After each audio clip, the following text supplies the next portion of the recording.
pag-uwi niyo po, hindi na po kayo uminom. Hindi na ako minom. Tapos pag-gising ko, kasi natulog agad ako. Nga po. Tapos kinabukasan. Hindi na rin, wala na rin. At ano po ba iniinom yung gamot?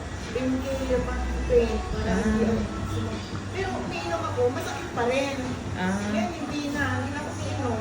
Hindi nararamdaman ako masakit. Pero hindi na ganun kasakit. Hindi na ganun. Gaya nung talagang Masakit na masakit. sakit ko. Sakit-sakit ko talaga. Mainom naman mo. Hindi kumari ko na napunta dito. Bilisan mo kasing pumunta na, gano'n. Siya yung nag-recommend sa'yo dito. Oo. Inom ang katarungkit. Yung kuryente, parang hindi na po ako umiinom ng gamot. Sakit. Wala na. No. Meron man sakit, kaya lang wala na yung pag hindi ako uminom ng gamot, napakasakit. Hindi na. Masakit man pero hindi na Hindi kagaya na nung diabetes.